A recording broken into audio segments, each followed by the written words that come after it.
انسان اتنا مشکل کیوں ہے؟ یہ ایک مکمل علم ہے جس کے کچھ کمپوننٹس ہیں۔ دین، سائنس، سائیکالوجی، میتھمیٹکس، یہ سب مل کر کسی حد تک اس کمپلیکس تخلیق کی حقیقت کو ڈی کوڈ کرنے میں مدد کرتے ہیں۔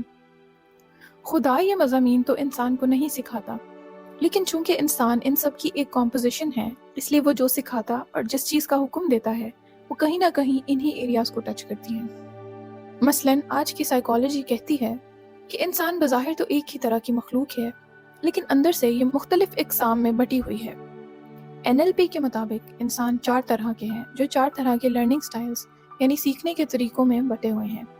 ہر انسان ان میں سے ایک طریقہ قدرتی طور پر فالو کر رہا ہوتا ہے اور نتیجتاً اسی کے مطابق سوچتا، فیصلہ لیتا اور رویہ اختیار کرتا ہے، جس میں kinaesthetic, visual, auditory digital modes of learning شامل ہیں۔ اس کے علاوہ کارل یونگ کے مطابق دنیا میں 16 طرح کے انسان ہیں اور یہ تمام 16 قسمیں ایک دوسرے سے مختلف ہیں۔ ان کا میل جول، ان کا معلومات حاصل کرنا، اس کو پروسیس کرنا، فیصلہ لینا اور طرز زندگی، یہ سب مل کر ایک مختلف قسم کے انسان کو وجود میں لاتے ہیں۔ ان میں سے کسی بھی رجحان کو چننا انسان کے اختیار میں نہیں ہوتا، یہ اس کے اندر بلٹ ان ہوتے ہیں۔ یعنی یوں کہہ لیں کہ ہر انسان کا ایک سانچہ ہوتا ہے جس میں وہ بنایا گیا ہے۔ اس میں کچھ حد تک لچک ہوتی ہے، لیکن غیر ضروری طور پر ڈھالے جانے پر وہ ٹوٹ جاتا ہے۔ اس میں فطرت اور تربیت میں بھی ایک واضح فرق ہوتا ہے، جس کی ڈیٹیل میں فی الحال ہم نہیں جائیں گے، اور اس ویڈیو میں ہم فطرت کے حوالے سے بات کریں گے۔ یہ فرق ہی وہ وجہ ہے کہ اللہ انسان سے مخاطب ہوتے ہوئے ایک ہی طرح کا انداز نہیں اپناتا۔ جذباتی کنوکشن رکھنے والے لوگوں سے وہ محبت اور ناراضگی کی بات کرتا ہے۔ ویژول کنوکشن رکھنے والے لوگوں کو وہ جنت اور دوزخ کے منظر دکھاتا ہے۔ لاجیکل کنوکشن رکھنے والے لوگوں سے وہ عقل، سائنس اور اس کی نشانیوں کی بات کرتا ہے۔ آڈیٹری کنوکشن رکھنے والے لوگوں کے لیے وہ دل کو سکون پہنچانے والی تلاوت کی تلقین کرتا ہے۔ معاشرے میں استقامت لانے والے اقدامات بتا کر وہ سوشلسٹ سے مخاطب ہوتا ہے۔ لائرز کے لیے قانون اور لیڈرز کے ساتھ وہ خلافت اور لیڈرشپ کی بات کرتا ہے۔ اور چونکہ اس کا دین روز محشر تک کے لیے ہے، بہت ساری باتیں وقت کے ساتھ انفولڈ ہوتی ہوئی بھی نظر آتی ہیں۔ اصل میس کمیونیکیشن تو وہ کر چکا، نہ صرف ہر قسم کے انسان کے ساتھ بلکہ ہر زمانے کے ہر قسم کے انسان کے ساتھ۔ المیہ یہ ہے کہ انسان میں اپنے سے مختلف فرد کے لیے برداشت اور رحم ہے ہی نہیں، حالانکہ یہ تفرقات انسانیت کا پہیہ چلانے کے لیے ہیں، نہ کہ نفرتیں پالنے کے لیے۔ انسانیت کا نظام میری نظر میں ایک ایکو سسٹم آف ہیومینٹی ہے۔ یہ ایکو سسٹم ایسے ہی ہے جیسے دنیا میں باقی تمام چیزیں چھوٹے بڑے اور ہر طرح کے ایکو سسٹمز کے اندر موجود ہیں۔ جس طرح ایک ایکو سسٹم کے اندر ہر چیز دوسرے کے اوپر ڈیپینڈ کرتی ہے، ہر ایک کا ایک اپنا کردار ہوتا ہے جو اپنی اپنی جگہ پر اہمیت کا حامل ہوتا ہے۔ ایک کا عمل اور کردار دوسرے کو متاثر کرنے کے ساتھ ساتھ پورے ایکو سسٹم کو بھی متاثر کرتا ہے۔ اس کو سمجھنے کے لیے میں ایک بہت ہی سادہ مثال دینا چاہوں گی کہ اگر ایک کمرے میں موجود چیزیں آپس میں لڑ پڑیں، دروازہ کہے کہ وہ بہتر ہے کیونکہ وہ کمرے کو حفاظت دیتا ہے، پینٹنگ کہے وہ بہتر ہے کیونکہ وہ کمرے کو خوبصورت بناتی ہے، صوفہ کہے کہ وہ بہتر ہے کیونکہ وہ ملنسار ہے اور آنے والے کو کمفرٹ دیتا ہے، بلب کہے کہ وہ بہتر ہے کیونکہ وہ اس سب نظر آنے کو ممکن بناتا ہے۔ اس لڑائی میں اگر کوئی ایک دوسرے پر غالب آ جائے، مثلاً صوفہ بلب کو کھینچ کر اگر اپنے پاس لا بٹھائے کیونکہ بلب اس سے کچھ زیادہ ہی مختلف ہے، نتیجتاً یہ ہوگا کہ نہ بلب رہے گا، نہ وہ صوفہ بن کر میزبانی کر سکے گا، اور نہ ہی کمرے میں روشنی رہے گی، اور کمرے کا نظام خراب ہو جائے گا۔ اسی طرح کی لوز لوز سچویشن ہم لا علمی میں اپنے سے جڑے لوگوں کے ساتھ مل کر بنا رہے ہوتے ہیں۔ انسان اس طرح کے آبجیکٹس تو نہیں، اور ایک سے زائد صلاحیت سیکھنے اور بیلنس رکھنے کی سکت رکھتے ہیں، لیکن یہ سمجھنے کی ضرورت ہے کہ ہم دوسرے کو مکمل طور پر اپنے سانچے میں نہیں ڈھال سکتے، اور نہ ہی ڈھالنے سے دنیا کے مسئلے حل ہونے والے ہیں، بلکہ یہ امن کو تباہ کر دینے والا اور دنیا پیدا کرنے والا ایک عمل ہے۔ انسان کے سب سے بڑے چیلنجز میں سے ایک چیلنج یہی ہے کہ اس کی فطرت میں ظاہری فرق ہونے کے بجائے باطنی فرق ہے، جبکہ باقی ایکو سسٹمز میں ایسا نہیں ہے، اور ہر شے اپنا اپنا کردار ادا کرنے میں مصروف ہے، اور ہم ایک دوسرے کی ٹانگ کھینچنے میں، کیونکہ ہم فرق کو مسئلہ سمجھتے ہیں۔ ہمیں اندازہ ہی نہیں ہو پاتا کہ ہم انسانیت کے اس ایکو سسٹم کے ساتھ کس طرح زیادتی کر رہے ہوتے ہیں۔ اللہ نے ہر انسان کو ایک حقیقی اور ایک دنیاوی مقصد کے تحت بنایا ہے۔ انسان کا حقیقی مقصد تو شاید ایک ہی ہے کہ وہ اس دنیا کے امتحان کو پاس کر کے اپنے خالق کو راضی کر لے، لیکن دنیاوی مقاصد ایک نہیں۔ یہاں پر کوئی پہیہ ہے تو کوئی سیٹ، کوئی شیشہ ہے تو کوئی سٹیئرنگ اور کوئی انجن۔ کردار چھوٹا ہو یا بڑا، ہر ایک انسانیت کی گاڑی چلانے کے لیے ضروری ہے۔ اگر پہیہ نہیں ہوگا تو انجن چاہے جتنا مرضی طاقتور ہو، کسی کام کا نہیں، اور نہ ہی پہیے کا کردار کبھی سٹیئرنگ ادا کر سکتا ہے، چاہے بظاہر دکھنے میں دونوں گول ہیں۔ دنیا میں ایکو سسٹمز یا سائیکلز بھی ایک ریپیٹیٹو فینومینن ہے۔ ہر چھوٹا یا بڑا نظام ایک ایکو سسٹم ہے۔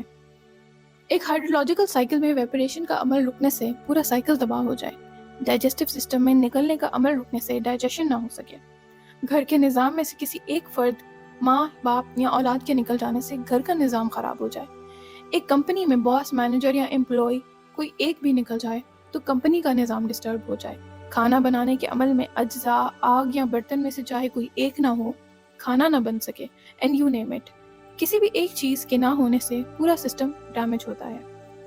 اسلام ایک دین ہے اور اس کا معاملہ بھی کچھ ایسے ہی ہے۔ یہ بھی ایک ایکو سسٹم ہے جس کو پرفیکٹ طریقے سے چلانے کے لیے خدا نے اس کے ضروری اجزاء کو فرض قرار دے دیا۔ کوئی بھی ایک حکم کو نہ ماننے سے اس کا اثر ایک ڈومینو ایفیکٹ کی طرح پورے نظام پر پڑتا ہے۔ یہی وجہ ہے کہ ایک انسان کے قتل کو خدا نے پوری انسانیت کا قتل بھی کہا ہے۔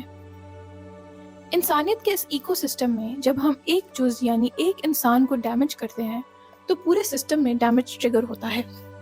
مثلاً کسی کے والد کا قتل ہو جانا گھر والوں پر ایک اثر چھوڑے گا، جس کے نتیجے میں ان کے طرز زندگی اور رویوں میں تبدیلی آئے گی۔ ایموشنل ڈیمیج کی وجہ سے وہ اپنے خوف، غصے یا درد کو دوسرے کے ساتھ بانٹیں یا اس پر اتاریں گے۔ فائنانشل کرائسس کی صورت میں اپنے موجودہ رولز کے اندر انہیں کمانا بھی شامل کرنا ہوگا، جس سے ان کے باقی رولز ڈسٹرب ہوں گے۔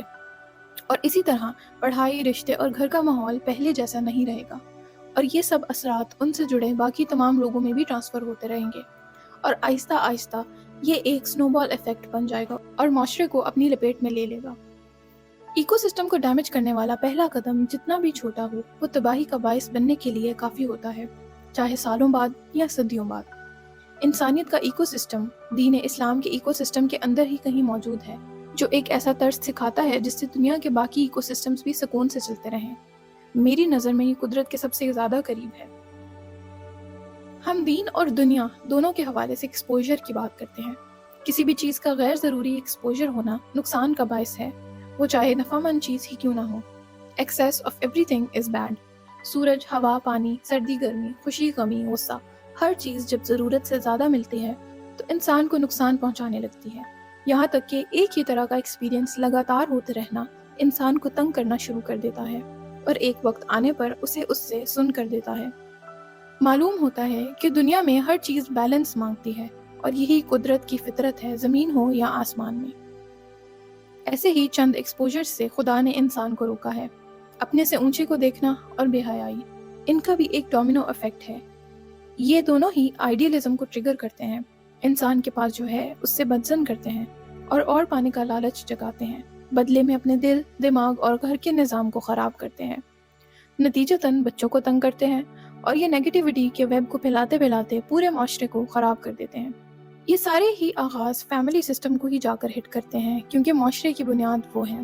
اسی وجہ سے شیطان فیملی کے ٹوٹنے پر سب سے زیادہ خوش ہوتا ہے۔ انسانیت کا نظام صحیح طریقے سے چلنے کے لیے یہ ضروری ہے کہ ہر انسان کو اس کا بنیادی حق دیا جائے، اس کی جان، مال اور عزت کی حفاظت کر کے، اور روزمرہ کی زندگی میں اپنی پسند ناپسند کو سائڈ پر رکھ کر جو منیمم ٹریٹمنٹ خدا نے مختص کیا ہے اس کو روکا نہ جائے، نہیں تو یہ نقصان پلٹ کر کسی اور شکل میں ضرور آئے گا، کیونکہ ہم سب ہی اس ایکو سسٹم میں بندھے ہوئے ہیں۔ یقین جانیں کہ دین کی جو بات اگر کبھی ہمیں ہضم نہیں ہوتی تو وہ بھی صرف اس لیے ہے کہ ہم اس کو ایک بگڑے ہوئے نظام میں فٹ کر کے دیکھ رہے ہوتے ہیں، جبکہ وہ ایک درست نظام میں پرفیکٹ طریقے سے چل سکتی ہے۔ بگڑے نظام میں صحیح بیسس فٹ آنا تھوڑا مشکل ہوتا ہے۔ یہی وجہ ہے کہ اسلام بھی ایک دم سے ہی سارا نہیں اترا، بلکہ اللہ نے پہلے لوگوں کا مائنڈ سیٹ درست کیا، ماحول بنایا، ایک ایک کر کے مناسب وقت پر دین کے احکامات کو لازم قرار دیا جب اس کو لگا کہ لوگ اب تیار ہیں۔ لیکن انسان وقت کے ساتھ اس مائنڈ سیٹ کو ریورس کرتا جا رہا ہے اور فوراً نظریات اور طرز زندگی کو اپنا کر اپنی اس قدرت کی سمجھ اور یقین کو کمزور کر رہا ہے، جس کی وجہ سے اس کو دین امپریکٹیکل اور کنزرویٹو معلوم ہونے لگا ہے، جبکہ حقیقت میں ریگریشن اور ملاوٹ مائنڈ سیٹ کا ہوا ہے۔ افسوس کی بات ہے کہ اجتہاد کا تحفہ اسلامی نظام کی ترقی اور ہر دور میں اس کی ریلیونس کو واضح رکھنے کے لیے دیا گیا تھا، لیکن اس کو نشانہ بنا کر اسلام کو کنزرویٹو ثابت کرنے کی کاوشیں آج بھی جاری ہیں۔ المیہ یہ ہے کہ مسلمان خود یہ سٹیمپس اپنے ہاتھ میں لیے پھر رہے ہیں۔ دنیا میں موجود تمام ایکو سسٹمز نیچر ہیں۔ اسلام ایک قدرتی نظام ہے، بلکہ یہ خود نیچر ہے۔ جب انسان پیدا ہوتا ہے تو بالکل معصوم اور ملاوٹ کے بغیر ہوتا ہے، یعنی وہ اپنی نیچرل حالت میں ہوتا ہے۔ یہی وجہ ہے کہ اسلام کے مطابق انسان اپنی فطرت پر پیدا ہوتا ہے، یعنی مسلمان۔ مسلمان کا مطلب وہ انسان ہے جو خدا کی رضا میں خود کو سپورٹ کر دیتا ہے۔ ایک بچے کا معاملہ بھی کچھ ایسے ہی ہے، جس کے معاملات قدرت کے ہاتھ میں ہوتے ہیں اور قدرت کی رضا ہی اس کو چلاتی ہے۔